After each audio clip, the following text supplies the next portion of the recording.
Hello and welcome to exam आज cube YouTube channel. इस video में हम लोग देखने वाले हैं एसएससी जीडी के क्वेश्चन बैंक जो एग्जाम 10/1/2023 को हुआ था उसके शिफ्ट 1 के क्वेश्चन हम लोग देखने वाले हैं। टोटल 20 जीके और जीएस के क्वेश्चन होते हैं और उसको बहुत डिटेल में हम लोग डिस्कस करने वाले हैं।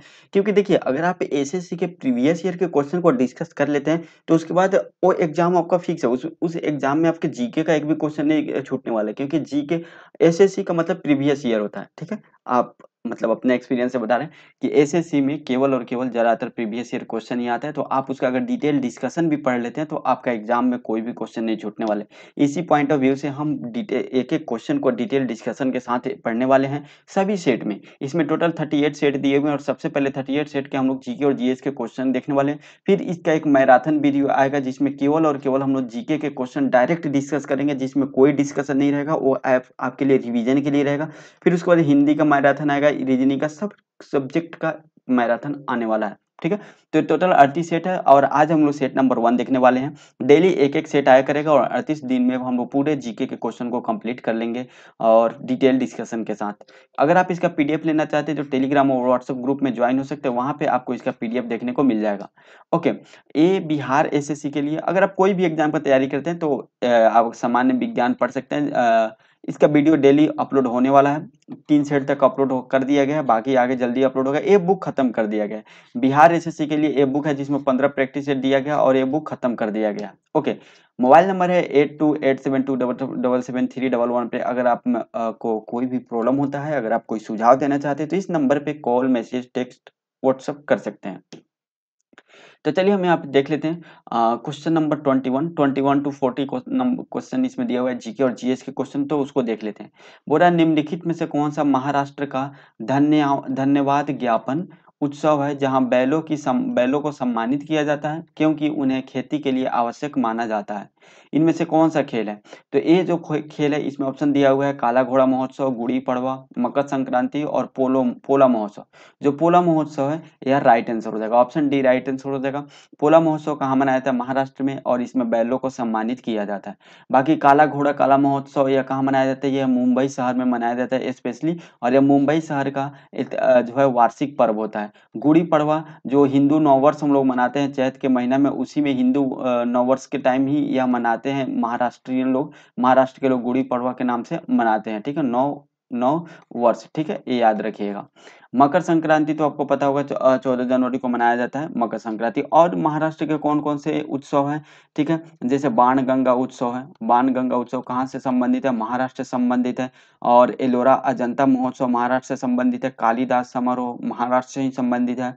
गोकुल अष्टमी महाराष्ट्र से ही संबंधित है। पुणे महोत्सव पुणे महाराष्ट्र में है तो पुणे से महोत्सव वहीं से संबंधित है।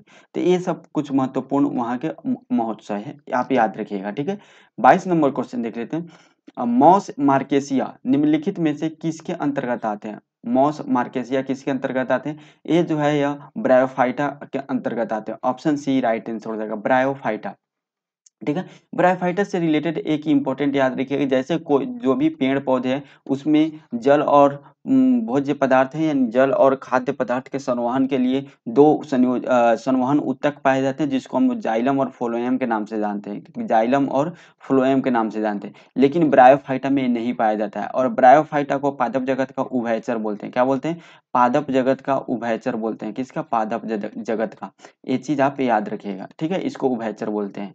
ओके, शैवाल से रिलेटेड अगर हम देख लेते हैं तो शैवाल जो होता है, शैवाल से रिलेटेड याद रखिएगा, प्रीवियस ईयर का ही क्वेश्चन है जो अभी हम बताने वाले हैं। जो बर्फ पर जो शैवाल उगते हैं, जो बर्फ पे जो शैवाल पाए जाते हैं उसको हम लोग बोलते हैं, उसको हम लोग क्या बोलते हैं? क्रिप्टोफाइटस। उसको बोलते हैं क्रिप्टोफाइटस। ठीक है, यह प्रीवियस ईयर का क्वेश्चन है एसएससी का। क्रिप्टोफाइटस के नाम से हम लोग उसको जानते हैं, बहुत इंपॉर्टेंट क्वेश्चन है। जो शैवाल बर्फ पे उगता है, ठीक है, बर्फ पे, और जो शैवाल चट्टान पे उगता है, कहाँ पे? चट्टान पे उगता है, उसको हम लोग किस नाम से जानते हैं? उसको हम लोग जानते हैं किस नाम से? तो उसको हम लोग जानते हैं लिथोफाइटा के नाम से। क्या नाम? लिथोफाइटस। लिथोफाइटस के नाम से जानते हैं। किसके नाम से? लिथोफाइटस। लिथोफाइटस के नाम से जानते हैं, ये चीज आप याद रखिएगा। ठीक है, यहाँ पे ऑप्शन में दिया हुआ है टेरिडोफाइटा। टेरिडोफाइटा में फर्न जो है ये आता है, फर्न इसके समुदाय के अंतर्गत आता है। मार्सिलिया, मार्सलिया जो है इसके अंतर्गत आता है, ये याद रखिएगा। ठीक है, उसके बाद अनावृत बीज या पाइनस साइकस इसके अंतर्गत आता है। क्या आता है? पाइनस पाइनस और साइकस इसके अंतर्गत आता है। ये चीज आप याद रखिएगा, साइकस, ठीक है। तो आप ध्यान से सुनिएगा, बहुत ऐसा पॉइंट है जो हम बोल नहीं यहाँ पे लिख नहीं पाएंगे क्योंकि लिखने में बहुत टाइम चला जाता है इसलिए। तो एक क्वेश्चन कंप्लीट हुआ, इसका आंसर क्या हो जाएगा, ब्रायोफाइटा इसका आंसर हो जाएगा, ऑप्शन सी राइट आंसर हो जाएगा ब्रायोफाइटा। ब्रायोफाइटा के लिए एक चीज के लिए भी ये जाना जाता है क्योंकि ये बहुत जल का अवशोषण करता है और जल का अवशोषण बहुत ज्यादा करता है, कौन, ब्रायोफाइटा। तो अगर बाढ़ वाले क्षेत्र में अगर ब्रायोफाइटा पौधे को बहुत ज्यादा मात्रा में उगा दिया जाए, बहुत ज्यादा मात्रा में, तो वह बाढ़ को नियंत्रित कर सकता है, इसके लिए भी जाना जाता है ब्रायोफाइटा समुदाय को। नेक्स्ट हम लोग 23 नंबर क्वेश्चन देख लेते हैं। बोल रहा है जागोई, 23 नंबर क्वेश्चन है, जागोई भारतीय शास्त्रीय नृत्य के निम्नलिखित में से किस नृत्य के रूप की एक प्रमुख शैली है। जागोई जो है वह किस नृत्य की एक प्रमुख शैली है, यह मणिपुरी की एक प्रमुख शैली है, ऑप्शन ए राइट आंसर हो जाएगा मणिपुरी की, ठीक है। मणिपुरी जो है वह कहाँ से संबंधित है, मणिपुर से संबंधित है। आपको पता होना चाहिए जो शास्त्रीय नृत्य की बात किया जा रहा है, भारत में टोटल 8 शास्त्रीय नृत्य हैं और ये 8 शास्त्रीय नृत्य कौन कौन से हम यहाँ पे लिखते हैं, ठीक है।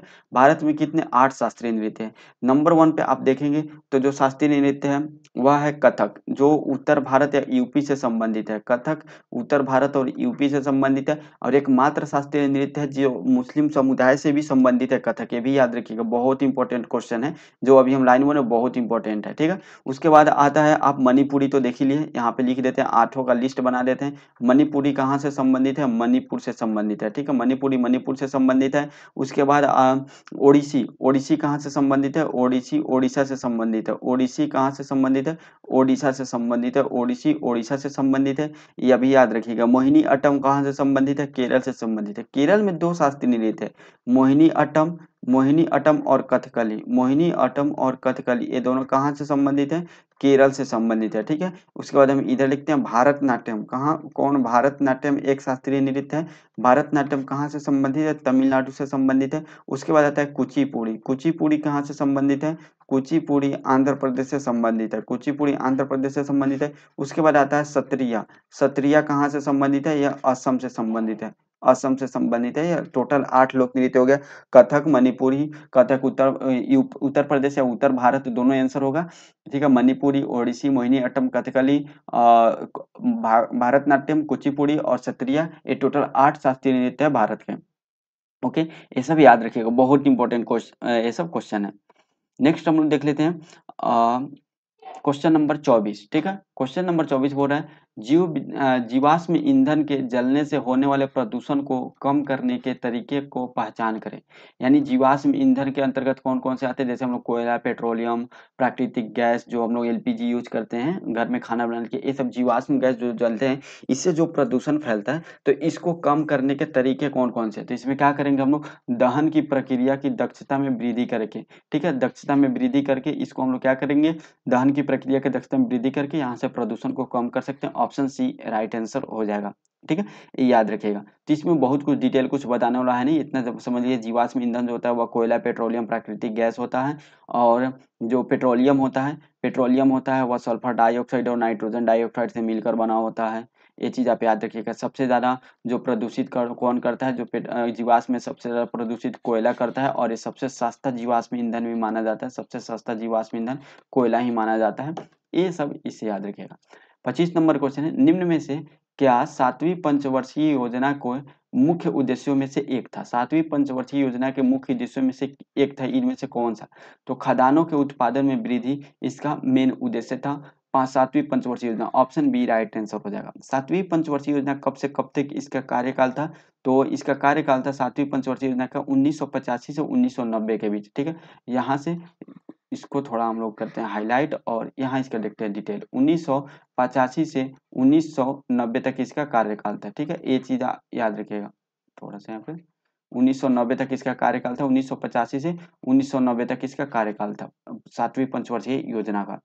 इसमें गरीबी उन्मूलन का यहाँ पे दिया गया, गरीबी उन्मूलन किस पंचवर्षीय योजना से संबंधित है, यह 5वीं पंचवर्षीय योजना से संबंधित है, और 5वीं पंचवर्षीय योजना का कार्यकाल था 1974 से 1978 तक, 1978 तक, और उसके बाद फिर 1979 और 1980, ठीक है, 1979 और 1980 में योजना अवकाश लग गया था। तो यहाँ पे ये चलना चाहिए 5 साल, लेकिन ये 4 ही साल में इसको खत्म कर दिया गया था, जो 5वीं पंचवर्षीय योजना था। यहाँ पे आप देख सकते हैं 1974 से 1978 तक ही चला था, क्योंकि योजना सरकार बदल गया था और इस योजना को खत्म करके 2-2 साल का, 1-1 साल का 2 योजना लाया था। ठीक है, उसके बाद यहाँ पे और कुछ दिया हुआ है योजना, पंचवर्षीय योजना से रिलेटेड और कुछ हम लोग फैक्ट देख लेते हैं। ठीक है, जैसे यहाँ पे दिया हुआ है, एक याद रखिएगा आप, ऑपरेशन फ्लड काफी इंपॉर्टेंट आता है एसएससी में। ऑपरेशन फ्लड आता है। ऑपरेशन फ्लड किस पंचवर्षीय योजना से संबंधित है, या 4th नंबर पंचवर्षीय योजना से संबंधित है? किससे 4th नंबर पंचवर्षीय योजना से संबंधित है? जो 1969 से 1974 तक चला था। कब? 1969 से 1974 तक यह पंचवर्षीय योजना चला था। ये फैक्ट आप याद रखिएगा। ओके, पंचवर्षीय योजना, जो पहला पंचवर्षीय योजना था वह 1951 से 1956 तक था। द्वितीय पंचवर्षीय योजना जो था वो 1956 से 1961 तक था, 1961 तक था। और जो तृतीय पंचवर्षीय योजना था वह 1961 से लेकर 1966 तक था। लेकिन ये जो तीसरा पंचवर्षीय योजना था वह बहुत बुरी तरह से असफल हुआ था। ये भी क्वेश्चन आता है, कौन सा पंचवर्षीय योजना बहुत बुरी तरह से असफल हुआ था? तो वह तीसरा पंचवर्षीय योजना था। क्यों असफल हुआ था? क्योंकि इसमें भारत को 2 युद्ध लड़ना पड़ा था। 1962 का भारत चाइन लड़ाई और 1965 का भारत पाकिस्तान लड़ाई, जिसके कारण ये पूरा सक्सेस नहीं हो पाया। और उसके बाद एक योजना अवकाश लिया गया, जो 1966 से लेकर 1969 तक का योजना अवकाश लिया गया था। और यहाँ पे योजना अवकाश कितना? 1978 से 1980 तक का योजना अवकाश लिया गया था। तो 2 योजना अवकाश भी लिया गया, जिसमें 1-1 साल का प्लान बनाया गया था। ताकि जो नेक्स्ट पंचवर्षीय योजना है उसको मेंटेन किया जा सके। तो उम्मीद करते हैं आप यहाँ पे समझ गए होंगे। और अ, ठीक है, अगर आपको कोई भी इसमें प्रॉब्लम होता है तो आप इसमें जरूर कमेंट करके बताइएगा। 7वीं पंचवर्षीय योजना से रिलेटेड और भी फैक्ट याद रखिएगा। इसमें आत्मनिर्भर पर भी जोर दिया गया था, रोजगार वृद्धि में जनसंख्या वृद्धि को कम करना, ये सब इसमें जोर दिया गया था। नेक्स्ट है 26 नंबर क्वेश्चन, किसने सितंबर 2022 में कोची में भारत के पहले स्वदेशी एयरक्राफ्ट कैरियर आईएनएस विक्रांत को प्रमाणित यानी कमीशन किया है? आईएनएस विक्रांत को कमीशन किया गया। जहां कमीशन है इसका मतलब यह होगा कि कोई नया जहाज है और उसको भारतीय वायुसेना में शामिल किया गया। और जहां आपको डी कमीशन देखने को मिले, यानी वो पुराना जहाज है वो उसको हटा दिया गया है, उसको अब यूज नहीं किया जाएगा। तो यह भारत के प्रधानमंत्री नरेंद्र मोदी के द्वारा इसको किया गया था, कमीशन किया गया था भारतीय नौसेना में, आईएनएस विक्रांत। और ये भारत का पहला स्वदेशी रूप से विकसित एयरक्राफ्ट है। एयरक्राफ्ट कैरियर का मतलब क्या होता है? एयरक्राफ्ट कैरियर का मतलब यह होता है कि जो भी जहाज होते हैं, उस पे प्लेन भी उतर सकते हैं। क्या? उस पे बहुत सारा एक रनवे होता है, छोटा सा ही रनवे होता है, और उस पे प्लेन उतर सकते हैं और फिर यहाँ से प्लेन उड़ान भी भर सकते हैं, मिलिट्री वाला जो एयरफोर्स का प्लेन होता है वो। ठीक है, तो वो काफी बहुत बड़े होते हैं। ये लगभग कितना 269 मीटर ये लंबा है। कितना लंबा है? 262 मीटर ये लंबा है। ठीक है, 262 मीटर बहुत लंबा होता है। एयरक्राफ्ट कैरियर बहुत लंबे होते हैं। ठीक है, तो इसको नरेंद्र मोदी के द्वारा इसका उद्घाटन किया गया था, मतलब कमीशन किया गया था। 27 नंबर क्वेश्चन है, डैश वस्त्र मंत्रालय के अंतर्गत आता है? इनमें से कौन सा जो कुछ स्कीम दिया हुआ है, कुछ मिशन दिया हुआ है, कुछ योजना दिया हुआ है, ये सब कौन जो है वस्त्र मंत्रालय के अंतर्गत आता है? तो जो समर्थ योजना है यह वस्त्र मंत्रालय के अंतर्गत आता है। ऑप्शन सी राइट आंसर हो जाएगा। वर्तमान में वस्त्र मंत्रालय के मंत्री कौन है? वह है पीयूष गोयल। कौन है? पीयूष गोयल है। ठीक है, याद रखिएगा, पीयूष गोयल वस्त्र मंत्रालय के वर्तमान मंत्री। Ambedkar social innovation and incubation mission, इसको कब शुरू किया गया था? इसको शुरू किया गया था 2020 में। ठीक है, याद रखिएगा, एक क्वेश्चन आता है 2020 में इसको शुरू किया गया था, बाकी उतना ही इंपॉर्टेंट नहीं है। नेक्स्ट देख लेते हैं 28 नंबर क्वेश्चन, निम्नलिखित में से किस मौर्य राजा के शासन काल में कलिंग युद्ध लड़ा गया था? कलिंग युद्ध किस मौर्य शासन के काल में लड़ा गया था? तो वह राजा जो था अशोक के द्वारा लड़ा गया था कलिंग युद्ध। ऑप्शन डी राइट आंसर हो जाएगा। अशोक किस वंश से संबंधित है? मौर्य वंश से। मौर्य वंश के संस्थापक कौन थे? चंद्रगुप्त मौर्य थे। ठीक है, और चंद्रगुप्त मौर्य के प्रधानमंत्री कौन थे? क्वेश्चन आता है, वह थे चाणक्य। कौन थे? चाणक्य थे। और चाणक्य का एक और नाम भी है जिनको हम लोग विष्णुगुप्त के नाम से जानते हैं। एक क्वेश्चन आता है कि विष्णुगुप्त के नाम से कौन प्रसिद्ध है? तो चाणक्य। इन्हीं को हम लोग कौटिल्य के नाम से भी जानते हैं। किस नाम से? कौटिल्य के नाम से भी जानते हैं। ये जो चाणक्य थे किस विश्वविद्यालय से पढ़े थे? तो तक्षशिला विश्वविद्यालय से, और वहीं पे प्रोफेसर भी थे। और तक्षशिला विश्वविद्यालय किन दो नदियों के बीच स्थित है? तो सिंधु और झेलम के बीच स्थित है। और ये क्वेश्चन सिंधु और झेलम के बीच तक्षशिला विश्वविद्यालय में स्थित है। ये बिहार एसएससी में भी ये क्वेश्चन आया हुआ है, एसएससी में भी क्वेश्चन आया हुआ है जो सेंट्रल लेवल पे होता है, एक बार बीपीएससी में भी ये क्वेश्चन आए होते हैं। ये बहुत बहुत फेमस क्वेश्चन है कि इसी तक्षशिला जो विश्वविद्यालय किन दो नदियों के बीच स्थित है, तो सिंधु और झेलम के बीच स्थित है, याद रखिएगा। ठीक है, तो अभी हम कहाँ थे, हम लोग अशोक के पास थे, मतलब कलिंग युद्ध कर रहे थे। तो अशोक का जो राज्याभिषेक हुआ था उसके 8वें वर्ष, राज्याभिषेक के कौन से वर्ष, 8वें वर्ष में कलिंग पे आक्रमण किया था अशोक। वर्तमान में अगर कलिंग देखे तो वो ओडिशा पड़ता है, ठीक है, और यह पाटलिपुत्र यहाँ राजधानी हुआ करता था, जहाँ बिहार बिहार जो है वह पाटलिपुत्र वहाँ पे राजधानी हुआ करता था, और उड़ीसा पे इसने आक्रमण किया था। वर्तमान अगर स्थिति देखे तो उस टाइम कलिंग था, ठीक है। तो 261 ईसा पूर्व में यहाँ पे कलिंग पे आक्रमण किया था, कौन, अशोक आक्रमण किया था। और काफी ज्यादा यहाँ पे नुकसान हुआ था, और यहाँ पे लोगों के लाश देखकर लोग इतना इसमें मरे थे कि खून से जाता हुआ कीचड़ बन गया था, खून और मिट्टी मिल के। तो इसी को देखते हुए अशोक ने बहुत दुखी हुआ, और उसके बाद लड़ाई करना छोड़ दिया और बौद्ध धर्म को अपना लिया था। किसको, बौद्ध धर्म को इसके बाद अशोक ने अपना लिया था। और उसके बाद अपना बेटा महेंद्र और बेटी संघमित्रा को बौद्ध धर्म के प्रचार के लिए श्रीलंका और दक्षिण भारत में भेजा था। ठीक है, तो ये भी याद रखिएगा। चंद्रगुप्त मौर्य से रिलेटेड, अच्छा, कलिंग युद्ध आपको पता है अशोक के ना बहुत सारे शिलालेख है। तो कलिंग युद्ध किस शिलालेख से संबंधित है, तो यह 13वें शिलालेख में जो है वह कलिंग युद्ध के बारे में बताया गया अशोक के। चंद्रगुप्त मौर्य ने भी क्या किया था, चंद्रगुप्त मौर्य ने मौर्य वंश का स्थापना किया था। घानानंद जो नंद वंश था उसको मगध पे नंद वंश को शासन को खत्म करके खुद का अपना मौर्य वंश का स्थापना करके अपना शासन चलाया था। और ये भी लास्ट में जैन धर्म अपना लिया था, कौन, जैन धर्म अपना लिया था चंद्रगुप्त मौर्य ने। और जाके कर्नाटक के श्रावण बेलगोला में संलेखना विधि से मोक्ष को प्राप्त हो गया था। ओके, तो ये हो गया यहाँ डिटेल। 29 नंबर क्वेश्चन देख लेते हैं। 29 नंबर क्वेश्चन है, भारत के राष्ट्रपति का चुनाव डैश द्वारा किया जाता है। राष्ट्रपति का चुनाव किसके द्वारा किया जाता है, राष्ट्रपति, भारत के जो राष्ट्रपति हैं इनके चुनाव संसद के दोनों सदनों के निर्वाचित सदस्य और राज्य विधानसभाओं के सदस्य द्वारा किया जाता है। याद रखिएगा, दोनों सदन, संसद के दोनों सदन, लोकसभा और राज्यसभा के निर्वाचित सदस्य, ठीक है, मनोनीत सदस्य इसमें भाग नहीं लेते हैं, मनोनीत सदस्य जो है यह भाग नहीं लेते हैं। और राज्य में केवल और केवल विधानसभा, न कि विधान परिषद भी भाग इसमें नहीं लेते हैं, याद रखिएगा। ठीक है, तो ऑप्शन बी राइट आंसर हो जाएगा, भारत के राष्ट्रपति। राष्ट्रपति से रिलेटेड कुछ इंपॉर्टेंट अनुच्छेद देख लेते हैं, आर्टिकल, जैसे अनुच्छेद आर्टिकल 52, जो अनुच्छेद 52 है यह राष्ट्रपति के पद से संबंधित है। अनुच्छेद 53 जो राष्ट्रपति होंगे संघ के कार्यपालिका के शक्ति इनके अंतर्गत होगा। 54 और 55 इनके निर्वाचन से ही संबंधित है। अनुच्छेद 56 इनका कार्यकाल से संबंधित है। अनुच्छेद 56 राष्ट्रपति के कार्यकाल से संबंधित है। अनुच्छेद 57 जो है वह पुनः नियुक्त हो सकते हैं, यानी एक आदमी दोबारा से राष्ट्रपति बन सकता है, अनुच्छेद 57 में इसका बात किया गया। उसके बाद इंपॉर्टेंट अनुच्छेद अनुच्छेद 60 है, जिसमें राष्ट्रपति का शपथ की बात की गई है। सबसे मोस्ट इंपॉर्टेंट है अनुच्छेद 61, जिसमें राष्ट्रपति को हटाने के लिए महाभियोग की प्रक्रिया की बात की गई, यानी राष्ट्रपति को महाभियोग प्रक्रिया से हटाया जाएगा, ये बात की गई। अनुच्छेद 61 बहुत बहुत इंपॉर्टेंट है। उसके बाद आता है अनुच्छेद 61 हो गया। उसके बाद अनुच्छेद 72 आप याद रखिएगा, इसमें क्या होता है, इसमें राष्ट्रपति की क्षमादान की शक्ति की बात की गई है, यानी राष्ट्रपति जो है वो मृत्यु दंड को भी माफ कर सकते हैं, यानी क्षमादान की बात की गई है, राष्ट्रपति की क्षमादान की बात की गई, अनुच्छेद 72। अनुच्छेद 72 के बाद आता है अनुच्छेद 108 है, जिसमें संयुक्त बैठक बुलाने की बात की गई है, जो राष्ट्रपति है वह संयुक्त बैठक बुलाते हैं, अनुच्छेद 108 के तहत। उसके बाद अनुच्छेद 143 याद रखिएगा, जो राष्ट्रपति से संबंधित है, इसमें क्या है, तो अनुच्छेद 143 के तहत जो राष्ट्रपति हैं वह सुप्रीम कोर्ट से सलाह ले सकते हैं, यानी उच्चतम न्यायालय से सलाह ले सकते हैं। अनुच्छेद 123 भी याद रखिएगा, इसके तहत राष्ट्रपति क्या करते हैं, अध्यादेश जारी करते हैं, क्या करते हैं, अध्यादेश जारी करते हैं। अनुच्छेद 71 भी याद रखिएगा, अनुच्छेद 71 में ये बताया गया कि राष्ट्रपति और उपराष्ट्रपति के निर्वाचन में अगर कोई विवाद होता है तो इसको जो है सुप्रीम कोर्ट है, उच्चतम न्यायालय है, इसको सुलझाएगा, ये अनुच्छेद 71 में इसका बात किया गया है।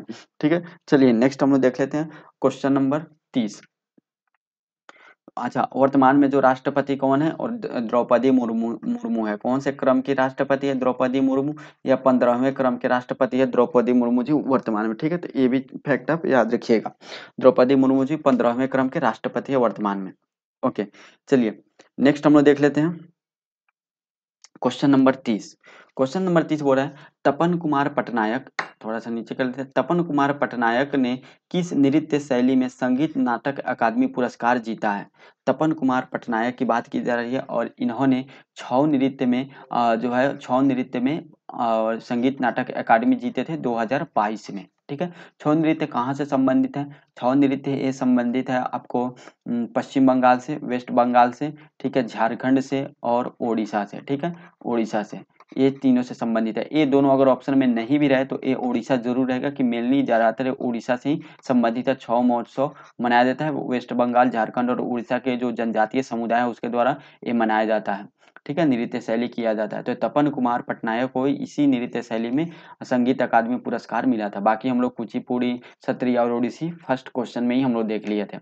नेक्स्ट हम लोग देख लेते हैं क्वेश्चन, उधर पहले ही देख चुके हैं। 31 नंबर क्वेश्चन है, महात्मा गांधी श्रृंखला के 2000 के बैंक नोट के पृष्ठ भाग पर डैश का चित्र है, यानी पृष्ठ भाग पर किसका चित्र है? इस पे मंगलयान का चित्र है। ऑप्शन बी राइट आंसर हो जाएगा, मंगलयान का। लाल किला पे कौन? 500 के नोट पे लाल किला का चित्र है, याद रखिएगा।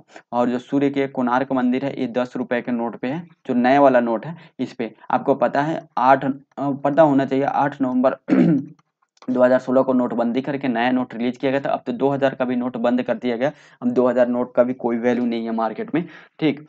तो उसमें मंगलयान का फोटो था पीछे में। रानी का वाव किस पे है? 100 रुपए के नोट के जो है वो रानी का वाव है। बाकी सब नोट का देख लेते हैं। तो यहाँ पे 10 रुपए का नोट का हो गया, 500 के नोट का हो गया, 2000 100 का हो गया। उसके बाद 200 के नोट पे किसका पिक्चर है? 200 के नोट पे जो है वह सांची के स्तूप का पिक्चर है। किसका? सांची के स्तूप का पिक्चर है 200 के नोट पे। उसके बाद 20 रुपए के नोट बच गया, तो एलोरा का गुफा है। 20 रुपए के नोट पे कौन है? क्या चीज का फोटो है?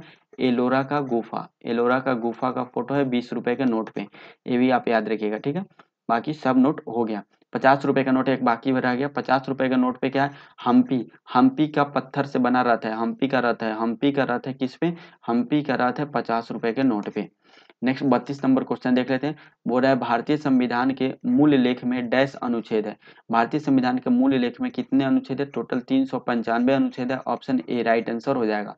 भारतीय संविधान अगर मूल संविधान में देखें तो 395 अनुच्छेद था, 8 अनुसूचियां थी। मूल संविधान की बात कर रहे हैं, ठीक है, और 22 इसमें भाग था, ठीक है। तो वर्तमान में अनुसूची कितनी हो चुकी है? 12 अनुसूची हो चुकी है और 395 अनुच्छेद है। अगर संशोधन के तहत जो भी अनुच्छेद जो बढ़ाए गए हैं ए बी सी करके, उस हिसाब से देखेंगे तो अभी टोटल 470 अनुच्छेद हो चुके हैं, ठीक है, और 25 भाग हो चुके हैं और 12 अनुसूची हो चुकी है, ठीक है, इस हिसाब से। संविधान सभा का पहला बैठक कब हुआ था? संविधान सभा का पहला बैठक हुआ था 9 दिसंबर 1946 को। कब? 9 दिसंबर 1946 को हुआ था, जिसमें अस्थायी अध्यक्ष सच्चिदानंद सिन्हा को बनाया गया था। फिर 11 दिसंबर 1946 को सेकेंड बैठक हुआ था, जिसमें क्या हुआ था? इस बैठक में डॉक्टर राजेंद्र प्रसाद को अस्थायी अध्यक्ष और एच.सी. मुखर्जी को अस्थायी उपाध्यक्ष नियुक्त किया गया था, ये भी याद रखिएगा, ठीक है। उसके बाद संविधान बनने में 2 वर्ष 11 महीने 18 दिन लगे थे। टोटल 114 दिन उस पे बहस चला था प्रारूप समिति पे। प्रारूप जो संविधान बनाया गया था, और प्रारूप समिति के अध्यक्ष कौन थे? संविधान के प्रारूप समिति के अध्यक्ष थे डॉक्टर बी.आर. अम्बेडकर। उसमें टोटल 7 सदस्य थे, ये भी याद रखिएगा, ठीक है। चलिए नेक्स्ट हम देख लेते हैं क्वेश्चन नंबर 33। बोल रहा है आपातकाल के दौरान किन मौलिक अधिकारों को निलंबित नहीं किया जा सकता है? इसमें से जो अनुच्छेद 20 है और अनुच्छेद 21 है, इसको निलंबित नहीं किया जा सकता है। ऑप्शन सी राइट आंसर हो जाएगा, ठीक है। सबसे पहले आपातकाल के बारे में देख ले तो भारत में 3 प्रकार के आपातकाल की बात की गई है। अनुच्छेद जो भारतीय संविधान है इसमें एक है अनुच्छेद 352 के तहत। अनुच्छेद 352 में राष्ट्रीय आपात की बात की गई है। किसका? राष्ट्रीय आपात की बात की गई है, राष्ट्रीय आपात की बात की गई है। अनुच्छेद 356, अनुच्छेद 356 में जो संवैधानिक तंत्र का विफलता, यानी जो कहीं कानून नहीं काम करता है, अगर पूरे देश में अचानक से तख्ता पलट वाला बात होने लगे, कुछ मेटर हो जाए, बहुत बड़ा पूरे देश में विद्रोह हो जाए कि अब सरकार गिराना है, मतलब ऐसा कुछ हो जाए जहाँ पे संविधान काम नहीं कर रहा है, संविधान का उल्लंघन हो रहा है, संविधान जितने भी नियम कानून है सब तोड़े जा रहे हैं, तो उस टाइम पे हम लोग यहाँ पे अनुच्छेद 356 के तहत आपातकाल लगाते हैं। संविधान का उल्लंघन, संविधान काम नहीं कर रहा है उस स्थिति में। अनुच्छेद 360 है, अनुच्छेद 360 जो वित्तीय राष्ट्रीय आपात लगाया जाता है, यानी भारत में आर्थिक संकट हो जाता है, बहुत भारत के पास बहुत ज्यादा गरीबी हो जाती है, आर्थिक संकट होने के कारण, तो अनुच्छेद 360 के तहत राष्ट्रीय आपातकाल लगाया जाता है, याद रखिएगा, ठीक है। तो अनुच्छेद 20 और 21 में क्या है? अनुच्छेद 20 में जो है वह अपराधों के लिए दोषसिद्धि के संबंध में संरक्षण की बात की गई है, जो आपातकाल में भी ये अनुच्छेद लागू रहते हैं, ठीक है। और अनुच्छेद 21 के में क्या है कि जीवन और व्यक्ति की स्वतंत्रता का संरक्षण, इसमें भी अनुच्छेद 21 में भी ये जो है लागू रहेगा। ऐसा नहीं है कि हमारे देश में आपको पता है हमारे संविधान के अनुसार आप अगर सुसाइड करते हैं तो वो गलत है, आप संविधान का उल्लंघन कर रहे हैं। अगर आप खुद से मरने जा रहे हैं, खुद से कुछ कर रहे हैं, तो आप संविधान के उल्लंघन कर रहे हैं, जो कि अनुच्छेद 21 का उल्लंघन होता है। तो अगर आप आपातकाल लगा हुआ है, अगर आप सोचेंगे कि आपातकाल लगा हुआ है और कोई आदमी सोचे कि हाँ इसमें हम मर सकते हैं, कि इसमें सुसाइड कर लेते हैं, क्योंकि इस टाइम तो संविधान काम नहीं कर रहा, आपातकाल लगा हुआ है, इमरजेंसी लगा हुआ है, तो ऐसा नहीं है। उस टाइम भी अनुच्छेद 21 आर्टिकल 21 एक्टिव रहता है, और आप उस टाइम भी अगर आप सुसाइड या कुछ करते हैं तो आपको संविधान का उल्लंघन करने के लिए आपको दंड भी हो सकता है। ठीक है। बाकी यहाँ पे अनुच्छेद 16 17 दिया हुआ है, तो अनुच्छेद 16 के अंतर्गत यहाँ पे क्या है, तो लोक नियोजन में जो अवसर की समानता की बात की गई है, अनुच्छेद 17 में अस्पृश्यता के अंत की बात की गई है, अनुच्छेद 14 में कानून के समक्ष सब कोई समान है, इसकी बात की गई है, अनुच्छेद 15 में भेदभाव से निषेध, यानी किसी को भी जाति धर्म जन्मस्थान लिंग के आधार पर भेदभाव नहीं किया जाएगा, इसका बात किया गया है। ठीक है। अनुच्छेद 18 में उपाधियों की अंत की बात की गई है, और अनुच्छेद 19 में स्वतः जो अधिकार का संरक्षण किया गया है, यानी अनुच्छेद 19 के तहत आप कहीं भी बोल सकते हैं, जा सकते हैं, व्यापार कर सकते हैं, बैठ सकते हैं, सभा सम्मेलन कुछ भी कर सकते हैं अनुच्छेद 19 के तहत। नेक्स्ट हम देख लेते हैं क्वेश्चन नंबर 34। 1958 में डोवर से कैलिस तक इंग्लिश चैनल को पार करने वाले पहले भारतीय कौन थे, जो 1966 में एक कैलेंडर वर्ष में 5 महाद्वीपों के महासागरों तैराकी करने वाले एकमात्र व्यक्ति भी थे। वह कौन थे? वह मिहिर सेन थे। मिहिर सेन जो थे वह 1958 में इंग्लिश चैनल को तैर कर पार करने वाले पहले भारतीय बने थे। ठीक है, 1958 में। ठीक उसके एक साल बाद 1959 में इंग्लिश चैनल को पार करने वाली पहली महिला बनी थी। वह कौन बनी थी? आरती साहा बनी थी। कौन? आरती साहा। ठीक है, याद रखिएगा, आरती साहा बनी थी। चलिए नेक्स्ट हम देख लेते हैं। बाकी इसमें कुछ इम्पोर्टेंट नहीं है। बाकी मिहिर सिंह को बाद में पद्मश्री और पद्म भूषण दिया गया। आरती श्री साहा को भी पद्म भूषण दिया गया, पद्मश्री दिया गया था। और पद्मश्री पाने वाली पहली महिला जो है वह आरती साहा है एथलीट में। ठीक है। चलिए नेक्स्ट हम देख लेते हैं क्वेश्चन नंबर 35। बोला कौन सी अक्षांश रेखा भारत के मध्य से होकर गुजरती है, जो देश की जलवायु को प्रभावित करती है? भारत की मध्य से होकर गुजरने वाली जो अक्षांश रेखा है वह है कर्क रेखा। ऑप्शन डी राइट आंसर हो जाएगा। अब देखिए यहाँ पे ए है हमारा पृथ्वी। ठीक है, पृथ्वी के बीचों बीच एक रेखा गुजरती है जिसको हम लोग बोलते हैं भूमध्य रेखा, यानी ये जो पूरा भूमि है हमारा और भूमि के मध्य से गुजरती है, इसको बोलते हैं भूमध्य रेखा। उसी को हम लोग विषुवत रेखा भी बोलते हैं। क्या बोलते हैं? उसी को विषुवत रेखा भी बोलते हैं। और इसके 23.5 डिग्री ऊपर और 23.5 डिग्री नीचे इसी के समानांतर दो लाइन जाती है। ठीक है, 23.5 डिग्री ऊपर, 23.5 डिग्री ऊपर और 23.5 डिग्री नीचे। तो जो 23.5 डिग्री ऊपर है उसको हम लोग बोलते हैं कर्क रेखा। क्या बोलते हैं? कर्क रेखा बोलते हैं। और जो 23.5 डिग्री नीचे है इसको हम लोग बोलते हैं मकर रेखा। ठीक है, मकर रेखा। तो जो कर्क रेखा है वह भारत के बीचों बीच होकर गुजरता है, भारत के बीचों बीच होकर गुजरता है, ये आप याद रखिएगा। ठीक है, ये भारत का मैप है और भारत के बीचों बीच होकर गुजर रहा है। और भारत में टोटल 8 राज्यों से होकर गुजरता है। वह 8 राज्य कौन कौन से हैं इसको बता देते हैं। सबसे पहले गुजरात है, ध्यान से सुन लीजिएगा। गुजरात, राजस्थान, मध्य प्रदेश, छत्तीसगढ़, झारखंड, पश्चिम बंगाल, त्रिपुरा, मिजोरम। एक बार और सुनिएगा। गुजरात, राजस्थान, मध्य प्रदेश, छत्तीसगढ़, झारखंड, पश्चिम बंगाल, त्रिपुरा और मिजोरम। टोटल 8 राज्यों से भारत में कर्क रेखा होकर गुजरती है। अगर पूछेगा कर्क रेखा देश में, तो एशिया से होकर गुजरता ही है। ठीक है, एशिया से होकर भी गुजरता है, ये एशिया से होकर गुजरता है, अफ्रीका से भी गुजरता है और मध्य अमेरिका से होकर गुजरता है। ये कौन सा? कर्क रेखा। ये भी आप याद रखिएगा। कर्क रेखा कौन कौन से महासागर को? तो हिंद महासागर को, अटलांटिक महासागर को, प्रशांत महासागर को, तैवान जल संधि को, लाल सागर को, मैक्सिको की खाड़ी को, ये सब से होकर गुजरता है कर्क रेखा। ये भी फैक्ट आप याद रखिएगा। अब हम लोग बात कर लेते हैं मकर रेखा के बारे में। मकर रेखा जो है ये अफ्रीका से भी होकर गुजरता है। एक चीज याद रखिएगा, अफ्रीका में जो महाद्वीप है, अफ्रीका महादेश है, इससे तीनों रेखा होकर गुजरता है। अफ्रीका महादेश से कर्क रेखा भी होकर गुजरता है, विषुवत रेखा यानी भूमध्य रेखा भी गुजरता है और मकर रेखा भी होकर गुजरता है। ये फैक्ट आप याद रखिएगा। कर्क रेखा जो है वह भारत में इसको जो कर्क रेखा को भारत में एक नदी है जिसको हम लोग माही नदी के नाम से जानते हैं। माही नदी कर्क रेखा को भारत में 2 बार काटती है, ये भी याद रखिएगा। ठीक है, काफी इंपॉर्टेंट है। कर्क रेखा जो मिस्र में एक झील है नासिर झील, उससे भी होकर गुजरती है। ये भी फैक्ट बहुत इंपॉर्टेंट है। चलिए, तो ये हो गया मकर रेखा के बारे में देख लिए। भूमध्य रेखा के बारे में हम लोग देख ही लिए, बीचों बीच होकर गुजरता है। मकर रेखा के बारे में भी देख लिए। अंटार्कटिक वृत्त जो होता है, अंटार्कटिक क्या होता है, अंटार्कटिक पे जो है बर्फ, बहुत ज्यादा बर्फ रहता है, जिसके कारण हम लोग इसको सफेद द्वीप के नाम से भी जानते हैं अंटार्कटिक को। ठीक है, ये याद रखिएगा। 36 नंबर क्वेश्चन है, ऐसे राजस्व प्राप्तियां जिनका सरकार पर दावा नहीं होता है क्या कहलाती है? ऐसे जो राजस्व प्राप्तियां जिस पे सरकार का दावा नहीं है तो उसको गैर प्रतिदेय कहते हैं। ऑप्शन ए राइट आंसर हो जाएगा। इकोनॉमिक्स का क्वेश्चन है। क्वेश्चन नंबर 37 है, 2017-18 में विजय हजारे ट्रॉफी किस राज्य ने जीती थी? तो यह जीता 2017 और 18 में जीता था कर्नाटक ने। ऑप्शन ए राइट आंसर हो जाएगा, कर्नाटक ने। ठीक है, 2022 में किसने जीता था? 2022 में सौराष्ट्र ने जीता था। और 2023 में भी सौराष्ट्र ने ही जीता है। 2023 में भी किसने जीता है? सौराष्ट्र ने ही जीता है Vijay Hazare trophy. 38 number question है, अगस्त 2022 में उत्तराखंड के राज्य ब्रांड एम्बेसडर के रूप में किसे नियुक्त किया गया था? ऋषभ पंत को नियुक्त किया गया था। ऑप्शन सी राइट आंसर हो जाएगा। ये सब करेंट का क्वेश्चन है।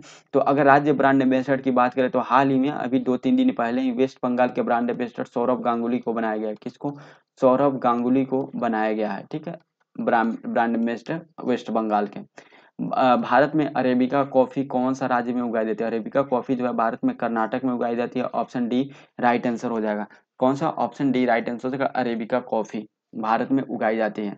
लगभग जो कॉफी बोर्ड जो बनाया गया भारत में, उसका हेडक्वार्टर कहाँ स्थित है? बेंगलुरु में ही स्थित है। और ये कहाँ स्थित है? कर्नाटक में ही है बेंगलुरु। तो यहीं पे कॉफी बोर्ड का भी हेडक्वार्टर है। विश्व में जो लगभग 3.14% जो कहवा यानी कॉफी का उत्पादन अकेले भारत करता है पूरे विश्व में। और जो इसमें भारत में अरेबिका और रोबस्टा अरेबिका और रोबस्टा दोनों कॉफी का क्या है, किस्म है। और ये दोनों भारत में पाया जाता है, याद रखिएगा। ठीक है, भारत में जो कॉफी यानी कहवा का जो शुरुआत हुआ था, वह बाबा बुदन की पहाड़ी से हुआ था। वर्तमान में जो नीलगिरी पहाड़ी है, जहाँ पे पश्चिमी घाट और पूर्वी घाट आके मिलता है तमिलनाडु में, उस पे भी, नीलगिरी पहाड़ी पे भी वर्तमान में किया जाता है कॉफी का खेती। और भारत में अगर चाय बोर्ड की बात करें, कॉफी बोर्ड तो हम लोग देख लिए बेंगलुरु में स्थित है। अगर चाय बोर्ड की बात करें तो यह चाय बोर्ड कलकत्ता में स्थित है। कहाँ पे स्थित है? चाय बोर्ड कलकत्ता में स्थित है, चाय बोर्ड। ठीक है, याद रखिएगा। नेक्स्ट है, भारत में पहली बार संपूर्ण जनगणना कब हुई थी? भारत में पहली बार संपूर्ण जनगणना 1881 में हुआ था। ऑप्शन डी राइट आंसर हो जाएगा। इस समय कौन थे वायसराय? लॉर्ड रिपन थे। कौन थे? लॉर्ड रिपन के कार्यकाल में हुआ था पहली बार। लेकिन शुरुआत कब हुआ था? 1872 में पहली बार जनगणना हुआ था। जो जिस समय जो हुआ थे, कौन थे वायसराय? लॉर्ड मेयो थे। और 1881 से जो नियमित जनगणना होना स्टार्ट हो गया था हर 10 साल पर। अच्छा, हर 10 साल पर जनगणना किस देश में स्टार्ट किया गया था? सबसे पहले अमेरिका में स्टार्ट किया गया था। अगर पूरे दुनिया में सबसे पहले जनगणना की बात किया जाए तो सबसे पहली बार जनगणना स्वीडन में हुआ था 1749 ईस्वी में। ठीक है, कब हुआ था? 1749 ईस्वी में स्वीडन में हुआ था। अभी जो दो लास्ट जो हम लोग पढ़ते हैं 2011 की जनगणना पढ़ते हैं, क्योंकि 2021 का तो अभी हुआ नहीं है ना, रिपोर्ट आया है। तो 2011 की जनगणना है। अगर हम लोग 1881 से देखें तो यह 15वीं जनगणना है। ठीक है, अगर आज़ादी के बाद का देखें तो यह 7वीं जनगणना है, 7वीं नंबर का जनगणना है 2011 वाला। ये फैक्ट आप याद रखिएगा। तो टोटल हम लोगों ने यहाँ पे जो 20 क्वेश्चन थे जीके और जीएस के, उसको हम लोगों ने बहुत डिटेल में कंप्लीट किए। वीडियो आपको कैसा लगा कमेंट करके जरूर बताइए। इसमें और कैसे इंप्रूव किया जा सकता है, थोड़ा सा डिस्कशन कम किया जा सकता है, ज़्यादा किया जा सकता है, और किस तरीके से इंप्रूव किया जा सकता है ताकि आपके लिए ज़्यादा बेनिफिट हो। आप कमेंट करके जरूर बताइएगा, अपना सुझाव दर्ज जरूर दीजिएगा। अगर वीडियो आपको अच्छा लगता है तो आप लोग इस चैनल को सब्सक्राइब करके बेल आइकन को जरूर दबा लीजिएगा ताकि आने वाले सभी वीडियो का नोटिफिकेशन आपको मिलते रहे। मिलते हैं नेक्स्ट वीडियो में। आज की वीडियो में इतना ही, तब तक के लिए जय हिंद, जय भारत।